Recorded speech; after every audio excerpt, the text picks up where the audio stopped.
경건한 삶을 위한 세 가지, 이런 제목으로 말씀을 드리겠습니다. 먼저 하나님의 말씀 마태복음 6장 1절을 봉독하시겠습니다. 사람에게 보이려고 그들 앞에서 너의 의를 행하지 않도록 주의하라. 그리하지 아니하면 하늘에 계신 너의 아버지께 상을 받지 못하느니라. 아멘. 마태복음 5장, 6장, 7장은 예수님께서 산에서 하신 설교입니다. Sermon on the Mount. 유명한 우리 예수님의 말씀 있죠. 5장에는 팔복이 나옵니다. 심령이 가난한 자, 애통하는 자, 온유하는 자, 의에 줄이고 목마른 자, 긍휼히 여기는 자, 마음이 청결한 자, 화평하게 하는 자, 그리고 의를 위하여 핍박을 받는 자가 복이 있다 하는 말씀이죠. 이어서 예수님은 너희는 소금이요 빛이다.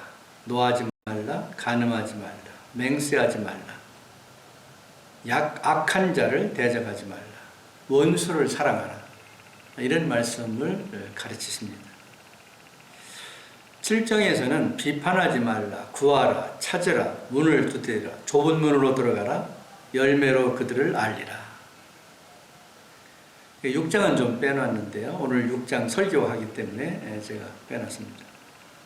그리고 마지막에 무리들이 예수님의 설교에 놀랐다 기록하고 있습니다. 여러분도 이 마태복음 5장, 6장, 7장 산에서 예수님이 하신 이 말씀을 여러 번 좀 읽으시고요. 또 묵상하시고 그러셔서 2021년 한 해 동안 여러분들이 살아가는 데에 좋은 교훈의 말씀이 되시게 되기를 바랍니다. 이 말씀을 이제 6장을 우리가 공부하려고 하는데요. 이 말씀을 듣기 전에 팔복에 관한 찬양을 한번 같이 불러보시고 말씀을 전하도록 하겠습니다.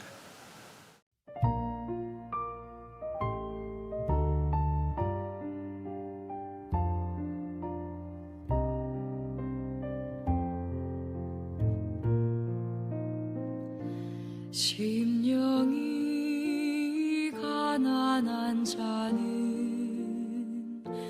전국이 저희 것이요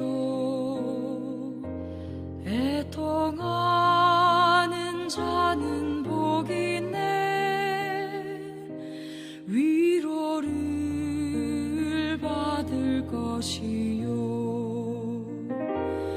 온유한 자 복이 있나니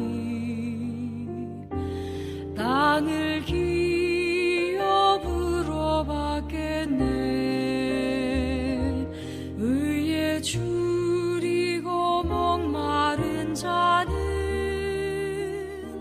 저 입에 부를 것이요 긍휼히 여기는 자는 긍휼히 여김 받겠네 마음이 정결한 자는 하나님을 볼 것이요 화평케 하는 자는 하나님의 아들이라 일컫네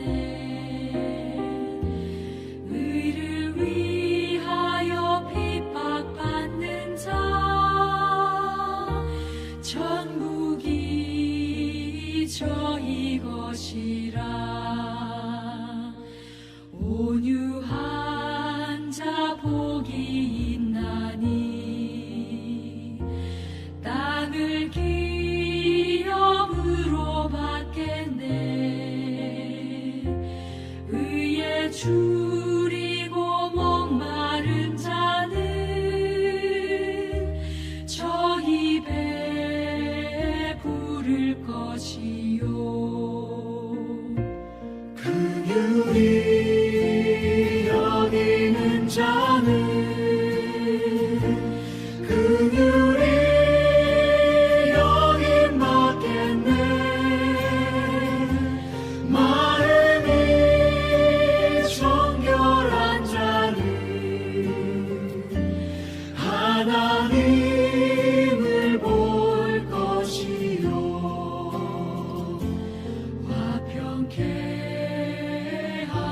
자는 하나님의 아들이라 일컫네. 의를 위하여 핍박받는 자 천국이 저희 것이라. 내게도 주소서. 내가 복을 받기 원하네. 오 내 주여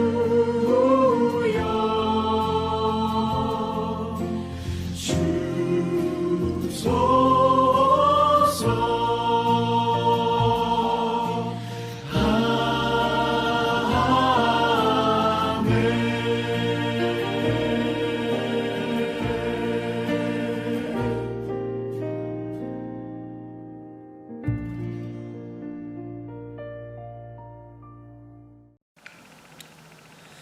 이미 말씀드린 대로 오늘은 예수님이 산에서 하신 설교 중 6장을 중심으로 경건한 삶을 위한 3가지 요소, 그런 제목으로 말씀을 드리겠습니다.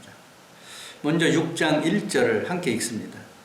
사람에게 보이려고 그들 앞에서 너의 의를 행하지 않도록 주의하라. 그리하지 아니하면 하늘에 계신 너희 아버지께 상을 받지 못하느니라. 우리 모두가 예수 잘 믿고 상 받기 원하잖아요. 근데 이렇게 하면은 상을 못 받는다. 뭘까요?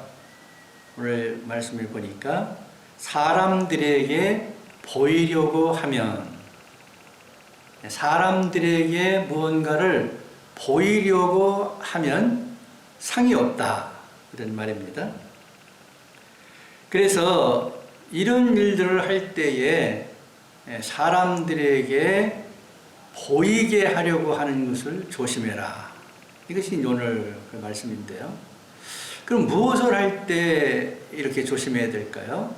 2절부터 4절의 말씀을 보시겠습니다. 먼저 2절을 보면요. 그러므로 구제할 때에 외식하는 자가 사람에게서 영광을 받으려고 회당과 거리에서 하는 것 같이 너희 앞에 나팔을 불지 말라. 진실로 너희에게 이르노니 그들은 자기 상을 이미 받았느니라. 예수님 당시에 이런 사람들이 있었던 것 같습니다. 나팔을 불어서 사람들을 거리에서 불러 모읍니다. 그리고 그들에게, 물론 가난한 사람들이겠죠, 무언가를 나누어 줍니다. 근데 사람에게 보이려고 한 것이죠. 구제할 때에, 구제는 참 좋은 거죠. 가난한 사람들에게 무언가를 나누어 주는 것이니까요. 얼마나 필요한 일이고 얼마나 좋은 일입니까? 선한 일이죠. 귀한 일이죠. 그런데 방법이 좋아야 된다는 것입니다. 어떤 방법은 나쁜 것이냐? 사람에게 보이려고 하면은 안 된다는 거예요. 그러면은 구제를 할 때에, 이렇게 어려운 사람을 도울 때 어떻게 해야 될까요? 3절, 4절입니다. 너는 구제할 때에 오른손이 하는 것을 왼손이 모르게 하여 내 구제함을 은밀하게 하라. 은밀한 중에 보시는 너희 아버지께서 갚으시리라. 할렐루야. 여러분, 신명기 15장에 보면은요, 율법으로 이 구제를 명령을 하고 있습니다. 이 신명기 15장은 빚을 면제해주는 해에 관한 말씀인데요. 1절에 보면 매 7년 끝에 면제하라. 뭘 면제해 주냐면요, 2절에 보면요, 이웃에게 구워준 모든 채주는 그것을 면제하고 독촉하지 말라. 누군가의 뭐를 구워줬잖아요. 그럼 매 7년이 되는 때에는 면제해 주라는 것입니다. 그것을 받지 말라는 거예요. 갚을 수 있는 힘이 없으니까 7년 동안이나 못 갚았겠죠. 그러니까 그런 사람들을 계속 독촉하고 내놓으라고 하면은 어떻게 되겠습니까? 그래서 하나님께서 율법으로 매 7년 마지막에는 너희 채주들은 받을 것이 있더라도 면제해줘서 받지 말아라. 그런 율법을 주신 것입니다. 그러면서 하나님께서 한 걸음 더 나아가는데요. 7절, 8절에 보면은 내 손을 움켜쥐지 말고 내 손을 펴서 구제하라. 이렇게 말하고 있습니다. 평소에 그 가난하고 어려운 사람들에게 가지고 있는 것이 있거든. 내 손을 펴서 그 사람들을 구제해라. 도와줘라. 이렇게 말씀하고 있습니다. 그리고 일반적으로 이렇게 이야기합니다. 11절에 보면은요. 땅에는 언제든지 가난한 자가 그치지 아니하겠으므로 내가 네게 명령하여 이르노니. 이 땅에는 언제나 가난한 사람이 있다는 것입니다. 그래서 하나님께서 명령을 하시는 거예요. 그 명령의 내용이 뭡니까? 너는 반드시 내 땅 안에 내 형제 중 곤란한 자와 궁핍한 자에게 내 손을 펼칠지니라. 가난하고 어려운 사람들을 도와라. 그들과 나누라. 이렇게 명령하신 것입니다. 이렇게 명령하실 뿐만 아니라 이런 구제를 하는 사람들에게 대한 축복도 약속을 하셨습니다. 10절입니다. 너는 반드시 그에게 줄 것이요 줄 때에는 아끼는 마음을 품지 말 것이니라. 이로 말미암아 내 하나님 여호와께서 내가 하는 모든 일과 내 손이 닿는 모든 일에 내게 복을 주시리라. 여러분 어서 많이 들어보지 않으셨습니까? 이 새해가 되거나 서로 이렇게 하나님 말씀으로 축복을 이렇게 나눌 때에 이 이야기를 많이 쓰죠. 내가 하는 모든 일과 내 손이 닿는 모든 일에 한 해 동안 복 받기를 바랍니다. 하나님께서 복 주시기를 원합니다. 이게 약속은 말씀이거든요. 근데 이 10절을 반만 읽은 거예요. 그건 사실은요. 그 앞에 보면 이렇게 되어 있거든요. 너는 반드시 그에게 줄 것이다. 줄 때는 아끼는 마음을 품지 말고 줘라. 그렇게 하면 이로 말미암아 여호와께서 내가 하는 모든 일과 내 손이 닿는 모든 일에 복을 주시리라. 그런 말이에요. 그러니까 여러분 나누어서 이렇게 성경 읽으시면 안 됩니다. 함께 읽으셔야 돼요. 앞에 이런 것들을 하면 그렇게 한 것으로 말미암아서 이런 복을 준다 그런 말이에요. 그러니까 구제에 대한 놀라운 축복의 말씀이 있습니다. 내가 아끼지 않고 가난한 이웃들과 뭔가를 나누면서 살면 이런 복을 준다는 거예요. 내가 하는 모든 일, 내 손에 닿는 모든 일 복을 주신다. 여러분 구제를 많이 하셔서 하나님이 약속하신 이런 복을 충만히 받으시게 되기를 바랍니다. 잠언서에도 참 좋은 말씀이 있어요. 11장 25절에 보면은요. 구제를 좋아하는 자는 풍족하여 줄 것이요. 놀라운 일이죠. 구제하면 내게 있는 것이 남에게 가는 거 아니겠습니까? 이게 나눠주는데도 풍족해진다는 거예요. 이게 하나님의 복이에요. 남을 윤택하게 하는 자는 자기도 윤택하게 되리라. 뭔가를 줘서 남을 윤택하게 하면 좋게 해주면 너도 그런 윤택한 은혜를 힘입게 된다. 하나님이 그렇게 복을 주신다. 그런 말이에요.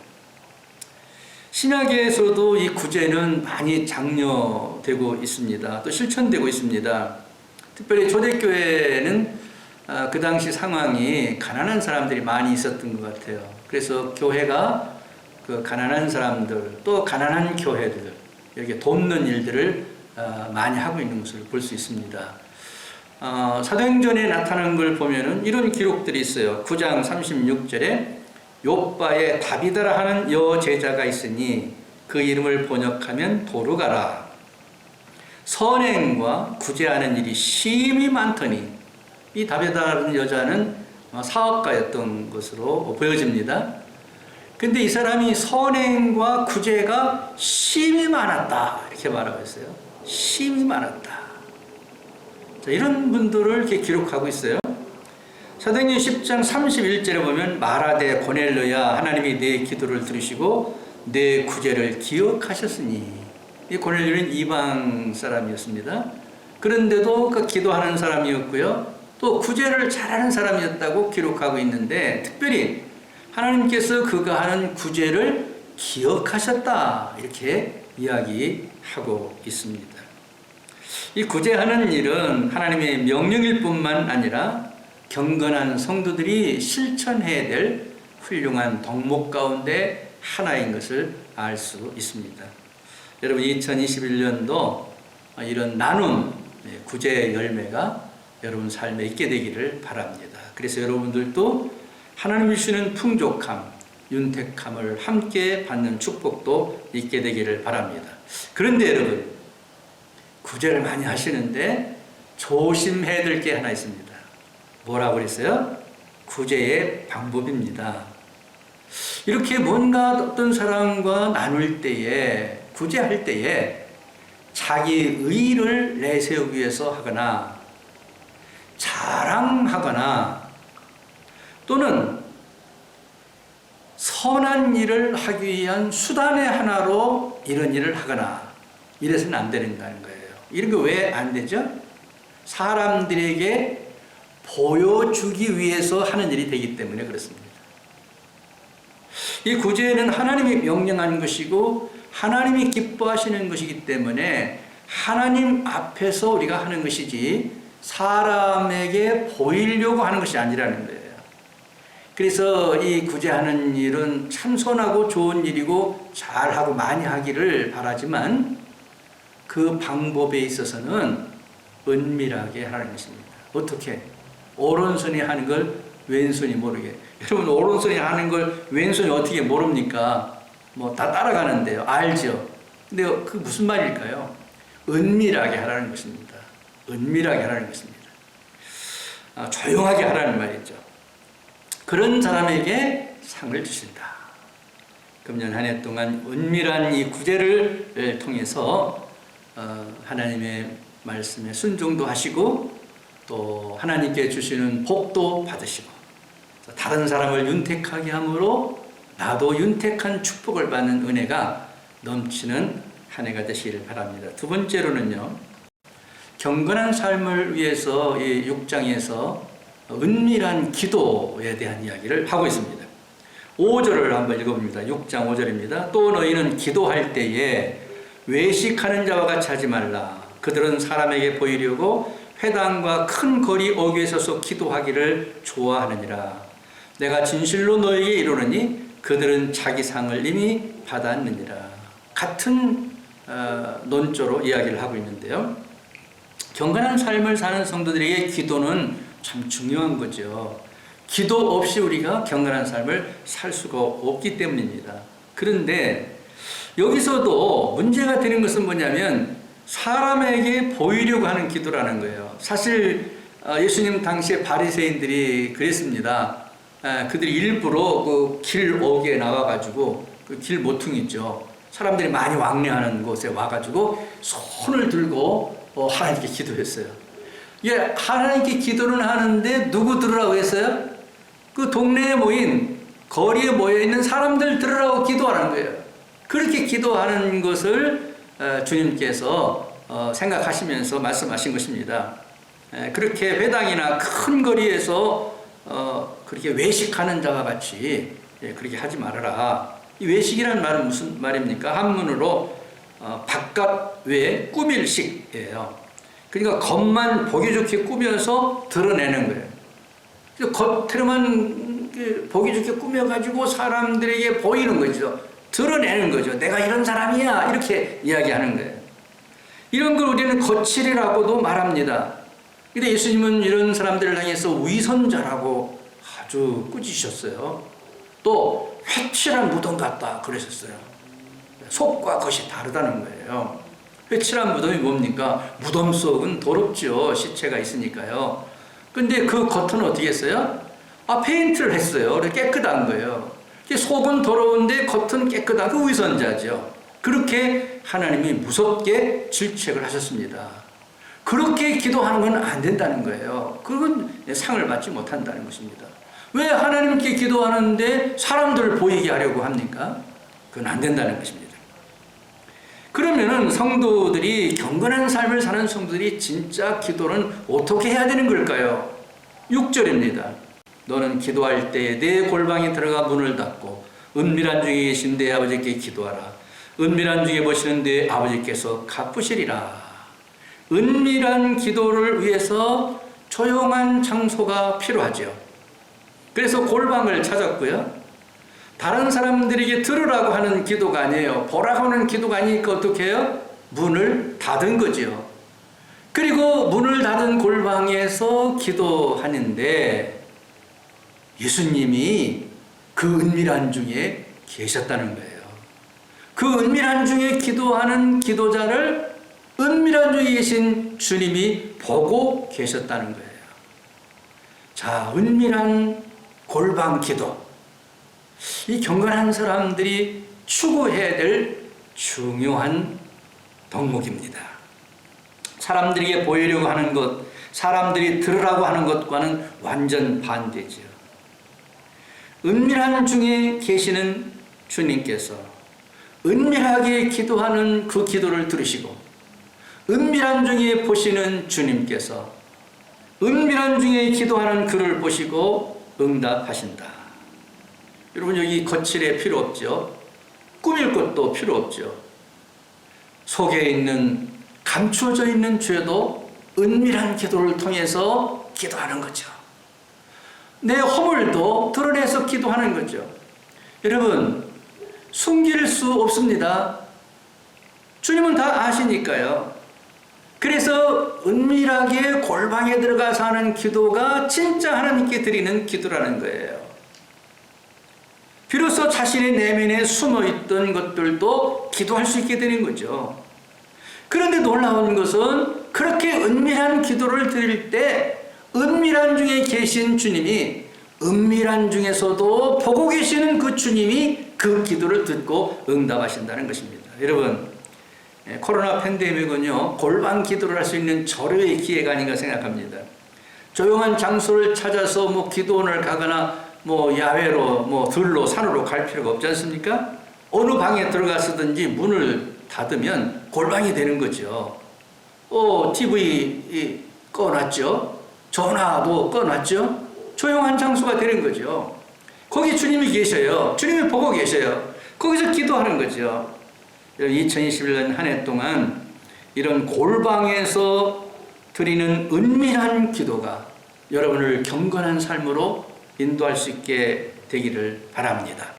세 번째는 경건한 삶을 위해서 은밀한 금식 기도에 관한 말씀을 하고 있습니다. 16절입니다.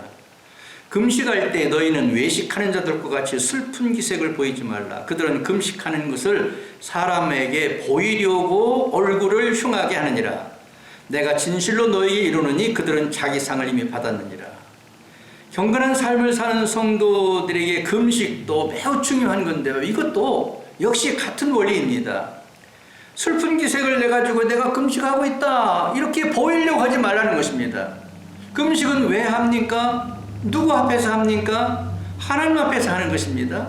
그런데 왜 사람에게 보이려고 사람들에게 슬픈 기색을 보이고 내가 이렇게 금식을 잘하고 있다, 이렇게 자랑하려고 하느냐 말이에요. 그건 안 된다는 것입니다. 심지어는 자기 얼굴을 흉하게 해가지고 내가 이렇게 금식을 오래 해가지고 이렇게 상했다고 이렇게 자랑하면서 금식한 것을 의로 내세우고 금식한 것을 굉장한 자기의 어떤 잘하는 것으로 사람들에게 보이려고 한다는 거예요. 그렇게 하는 금식은 하지 말라는 것입니다. 금식은 매우 중요합니다. 금식의 유익은 정말 많이 있습니다. 여러 가지가 있지만 이사야서 58장 6절을 보면요, 내가 기뻐하는 금식은 흉악의 결박을 풀어주며 멍에의 줄을 끌어주며 압제당하는 자를 자유하게 하며 모든 멍에를 꺾는 것이 아니겠냐. 놀랍습니다.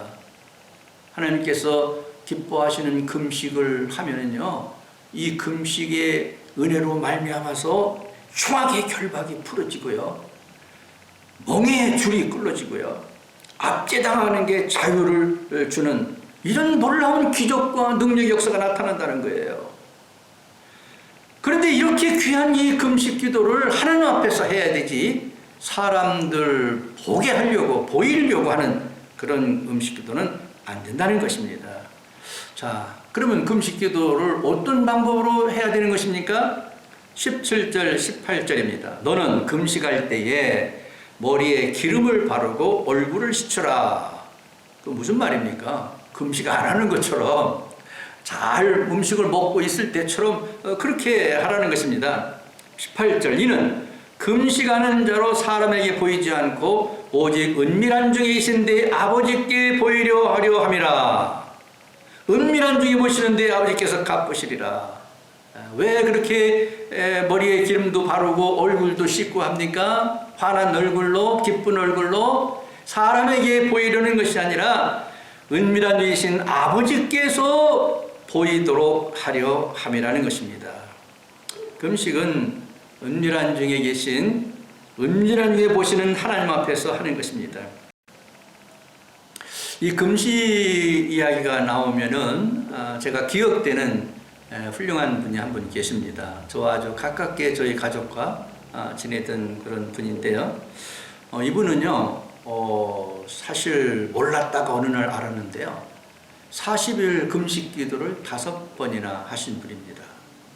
저는 전혀 몰랐어요. 그런데 어떤 기회에 그 안부를 묻다가 금식 기도하는 중이었어요. 그래서 이제 알게 됐는데 무려 40일 금식 기도를 5번이나 했다는 거예요. 근데 이분 평소에 이제 사는 걸 보면은요, 보통 때도 기도를 많이 하세요. 길거리에 이렇게 차를 세워놓고 기도도 하시고요. 이렇게 기도 보통 하시다가 급한 일이 생기고 힘든 일이 생기면 그냥 금식으로 들어간대요.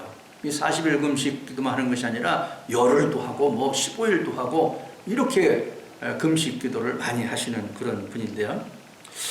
그분에게서 놀라운 발견의 하나는요, 영적인 아주 민감한 통찰력이 있다는 거예요. 어떤 때 우리가 세상 속에서 이렇게 속해서 살다 보면은요, 우리의 영이 맑지 않고 탁할 때가 있어요. 그래서 하나님 말씀을 들어도 그 말씀이 잘 와서 닿지 않고요. 또 좋은 그 성경 말씀을 가지고 이렇게 말씀을 나눠도 별로 그 시큰둥하고 이렇거든요. 근데 영적 통찰력이 있는 사람들은 민감합니다. 영적인 일에. 그리고 그 영혼이 아주 맑아요. 깨끗해요. 그래서 다른 사람들의 마음과 영적인 상태를 잘 볼 수가 있어요. 그래서 어떤 경우는 그분이 저한테 이런 조언을 했어요. 목사님, 제가 기도하는데 아무개가 떠올랐습니다. 그 사람이 누구라고 지금 말할 수는 없는데요. 그 사람이 참 굉장히 지금 영혼이 지금 아주 어둡고요. 큰 죄를 짓고 있고요. 그분 때문에 정말 교회가 어려움도 올 수 있을지 모르겠습니다. 저 목사님, 제가 안타까워서 알려드리고 기도하라고 부탁드립니다. 저도 기도할게요. 같이 기도. 이런 경우가 있어요. 저는 그냥 그분이 괜히 그러나 보다 그랬어요. 근데 정말 나중에 보니까 그분이 미리 본 거예요. 여러분 놀랍지 않습니까? 이 영혼이 맑은 사람들은요, 이 사람들을 이렇게 꿰뚫어 보는 그런 은혜도 있더라고요. 하나님이 그런 은사를 주시는가 봐요. 제가 많지는 않지만 서너 차례 그분의 조언을 듣고 함께 기도했던 그런 기억이 있습니다. 그런 통찰력이 있어요. 근데 그분의 삶을 통해서 제가 이 설교를 준비하면서 딱 그분이 떠올라요. 왜 그러냐면은 그분이 구제를 잘 하시는 분이에요. 근데 넉넉해서 그런 게 아니라요. 그분도 참 어렵게 살아가는 분 중에 한 분이거든요. 근데 어려운 선교사님의 얘기를 듣고 나면, 어렵다는 어떤 성도의 얘기를 듣고 나면 그냥 잊지를 못해요. 자기에게 있는 것을 나누는 건 물론이지만 어떤 때는요, 너무 심해요. 우리가 볼 때. 아니, 없는 걸 다른 사람한테 빌려가지고 이렇게 구제를 하는 것도 봤어요. 그래서 왜 그렇게 하느냐고 우리가 말할 정도로 말이죠. 근데 그렇게 해야 마음이 편하고 그래야 감사하다는 거예요. 근데 그런 일을 할 때 보면은 그분이 구제를 그렇게 하시죠. 기도 그렇게 하시죠. 어렵고 힘든 일이 오잖아요. 그러면 바로 금식에 들어가요. 근데 이런 일들에게서 특징이 하나 있는데 은밀하게 한다는 거예요. 은밀하게. 아주 가까운 저희들도 겨우 어떻게 알아챌 정도이니까 가족들도 잘 몰라요. 주변 사람들이 몰라요. 은밀하게 하는 거예요. 그게 특징이에요. 저도 그분과 이렇게 가깝게 교제하면서 제 삶도 또 목회에도 큰 도움을 받았던 것으로 기억이 됩니다. 여러분, 우리가 살고 있는 이 시대는 주님이 아직 오시지 않은 시대이기 때문에 주님의 말씀에 의하면 추수 때까지, 주님이 오실 때까지는 알곡과 가라지가 섞여 삽니다. 가짜와 진짜가 섞여 사는 거죠. 경건한 자와 경건지 않은 자가 함께 살아요. 진짜와 가짜가 함께 섞여 사는 거죠. 그래서 혼돈스럽고 힘들고 어려운 때가 많습니다. 여러분, 가만히 요즘 이 사회가 돌아가는 걸 보십시오. 한국이나 미국이나 온 세계가 마찬가지인 것이 하나가 있는데요. 공통된 게 뭡니까? 누가 가짜냐? 누가 진짜냐? 이걸 싸워요. 서로 주장하는 사람이 내가 진짜고 너는 가짜다 이렇게 말하죠. 그래서 가짜와 진짜가 있어요. 그 가짜와 진짜의 대결입니다. 처음에는 말로 시작하지만요, 미움이 있게 됩니다. 그게 강해지면 폭력이 나옵니다. 그게 우리가 살고 있는 혼란스러운 이 세상입니다. 여러분, 이렇게 시대 말기적인 상황이 우리 앞에 나오게 될 때요, 우리 성도들이 어떻게 살아야 될까요? 어떻게 해야 진짜와 가짜를 구별할 수 있을까요? 경건과 불경건을 진짜로 구분할 수 있을까요? 무엇이 옳은지에 대한 통찰력을 어떻게 하면 얻을 수 있을까요? 헛된 인도를 받아 가면서도 진리라고 알고 따라가는 이 세대에 우리가 어떻게 하면 바른 진리를, 주님의 뜻을 분별해서 주님 가신 길을 갈 수 있을까요? 성도 여러분, 2021년 한 해 동안 주님과 가까워지시기를 바랍니다. 그분이 말씀하신 은밀한 구제, 은밀한 기도, 그리고 은밀한 금식을 통해서 은밀한 중에 계시며 은밀한 중에 보시는 그분께 은밀함으로 다가가서 그분과 가까워지고 그분과 속삭이고 그분이 하시는 말씀을 듣고 그 말씀을 순종할 수 있는 힘을 얻어서 이 어려운 세대에 경건한 삶을 포기하지 않고 살아갈 수 있게 되기를 바랍니다. 그때 하나님께서는 여러 가지 어려운 상황 속에서도 영적인 통찰력을 주시고 바른 진리를 깨닫게 하시고 우리가 주님이 원하시는 그 길을 따라갈 수 있도록 힘을 주실 줄로 믿습니다. 많은 어려움이 있어도 주님과만 함께 한다면 걱정 없습니다. It's okay with Jesus. 그렇습니다. 우리가 경건의 삶을 통해서 주님과 함께만 있다면 우리는 모든 것에서 괜찮아, 걱정할 것 없습니다. 그 주님이 우리의 대답이기 때문입니다. It's okay with Jesus. 금년 한 해 동안 우리 주님과 함께 주님이 주시는 은혜 안에서 경건한 삶을 살아가는 여러분이 되시기를 바랍니다. 은밀한 중에 보시는 내 아버지께서 갚으시리라. 은밀한 중에 보시는 내 아버지께서 갚으시리라. 할렐루야.